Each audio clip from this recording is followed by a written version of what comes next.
And Wilson Fisk, God, I'm nervous now because I said how bad I want to see Doctor Doom and Galactus, but I don't know anymore because Wilson Fisk is the kingpin of crime. This dude is Scarface, Don Corleone, and fucking Pablo Escobar wrapped up in one nigga. He was nothing. He was weak. He was weak. How the hell you buff him up just to make him weaker? Golly.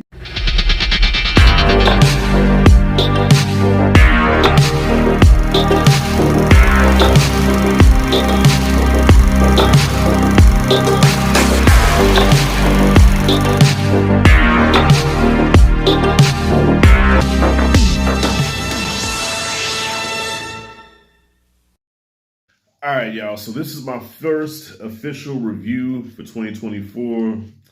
I've been talking, Cat Williams and other stuff lately. Anything besides movies and shows. So this is Rashad G Reviews. I do review movies and shows in here. Mostly movies because a lot of shows just ain't been doing it for me. And damn it, this one's not the exception. So I decided to give Echo a chance because Marvel hasn't been doing it for me lately. I don't know about y'all. Listen, I'm a day one from Iron Man all the way up until Endgame. You know, I've been on this journey called the MCU. But the MCU lately has been whack. Yo, I even watched the Marvels the other day for the first time. Didn't feel the need to review it. I don't need to review it. It wasn't as bad as I thought it was going to be, but still it stunk. All right. But shout out to my girl Tiana Paris though, man. That's my baby, man. I can't shit on her all the way, man. But baby, this movie was a dud. So I decided to give Echo a chance because the trailer looked violent. Okay, this is like one of the first TVMA Marvel joints. Well, I think Moon Knight was one of them too. But this is supposed to be mature. Daredevil Netflix is canon. So I said, okay, they're bringing the Daredevil canon stuff here. Echo was a badass character in Hawkeye, so okay, let's go. And I can't get enough of Vincent D'Onofrio as Wilson Fisk. And now he's really comic book accurate because they gave him the signature white suit with the bodysuit or whatever to make him look bigger. I said, okay, let's go.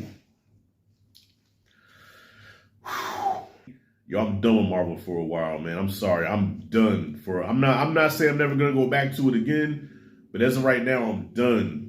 I can't take anymore. Echo started out promising. The first episode was cool, cool reintroduction to the character. Shows little exposition from the Hawkeye show to what's going on now, her origin story. Okay, cool. And then we even have a fight with Daredevil, where her and Daredevil going back and forth. Now, if you know her from the comic books and the comics, her and Daredevil are pretty much equal, but Daredevil usually gets the best of her, and then eventually they become lovers. So let's see if they go there with that. So, and by the way, the actress that plays Echo, how do you say her name?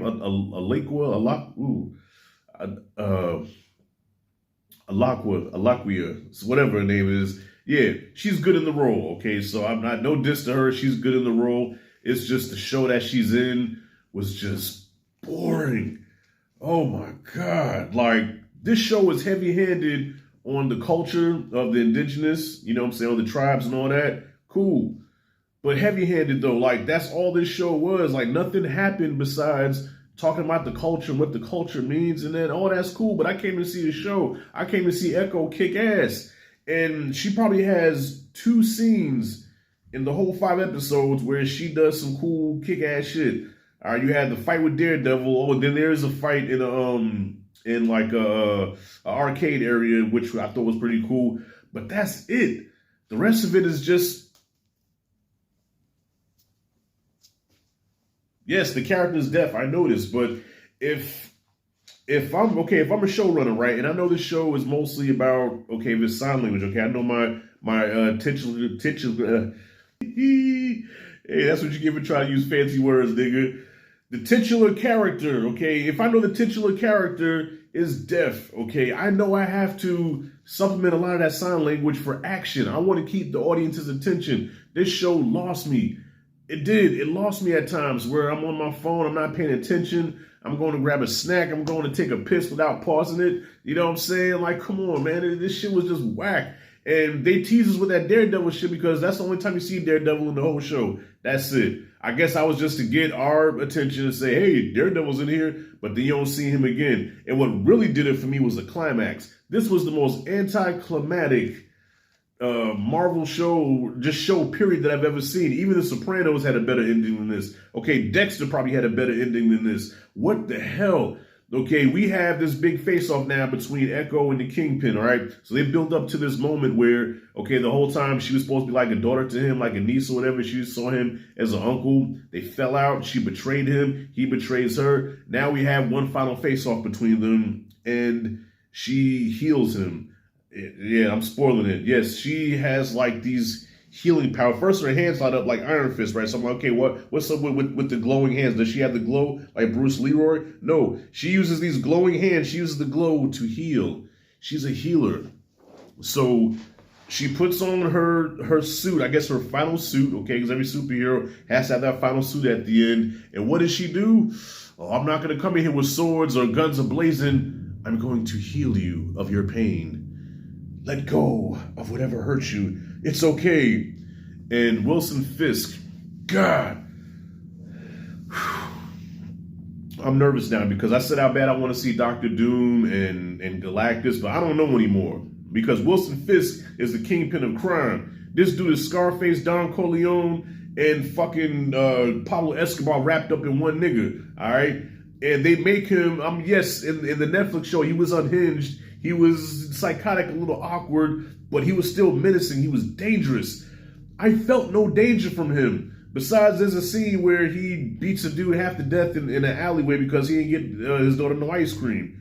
That was kind of cool. That was okay. That showed the scary side of him. But other than that, he was nothing. He was weak. He was weak. How the hell you buff him up just to make him weaker? Golly. So she heals him. He's angry because she heals him. Oh, what have you done to me? What did you do?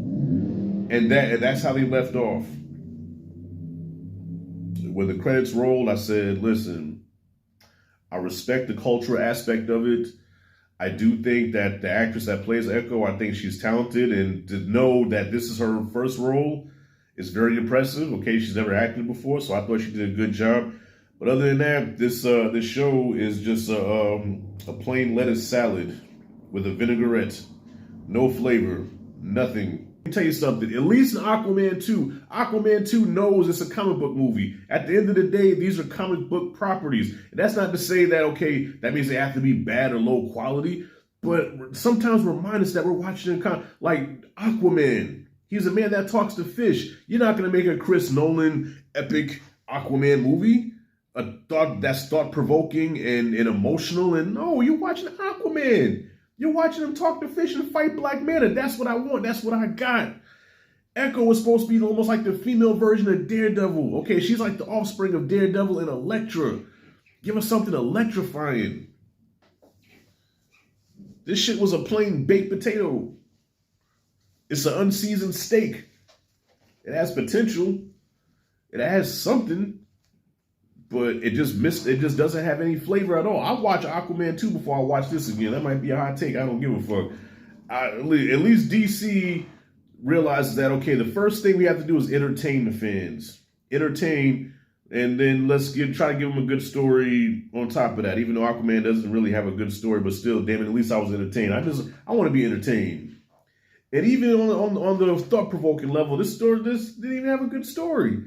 It was all about backstory of the culture of the tribe. That's it.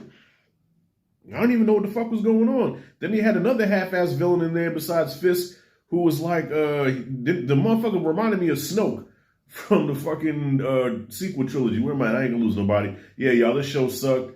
I'm done with Marvel for a minute. This shit's dead. Yeah. So yeah, I'm gonna be watching Ted, the TV series now. Hopefully I have a better review for that. But yeah, this shit here stunk. And I'm out.